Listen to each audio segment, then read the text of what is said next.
In this video, I'll guide you through how to segment contacts in HubSpot. By the end, you'll know exactly how to build a simple, effective list so you can target the right people with the right messages. Let's start from inside your HubSpot account.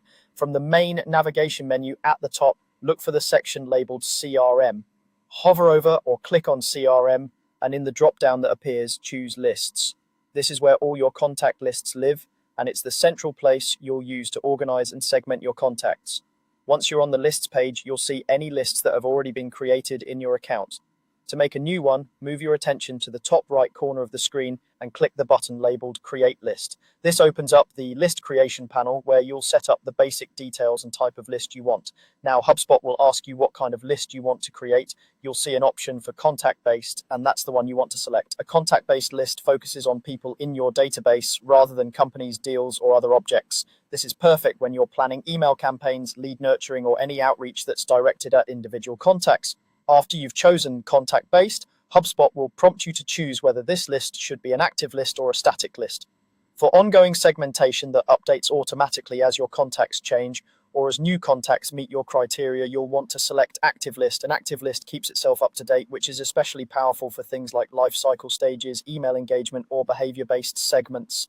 For example, if your list is contacts who filled out a demo form, an active list will automatically add new people who fill out that form in the future and remove people if they no longer meet the criteria. Go ahead and click Active List.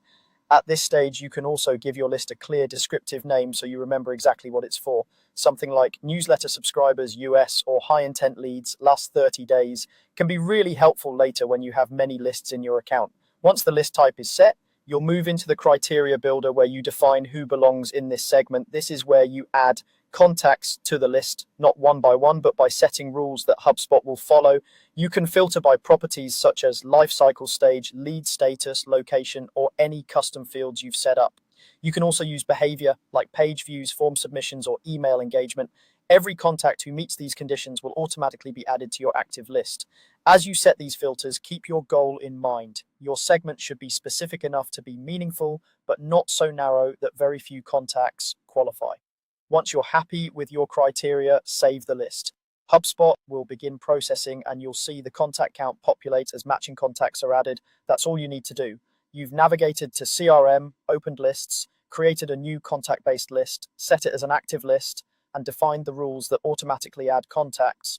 From here, you can use this segmented list in your email campaigns, workflows, or reports to make your marketing and sales outreach more targeted and effective.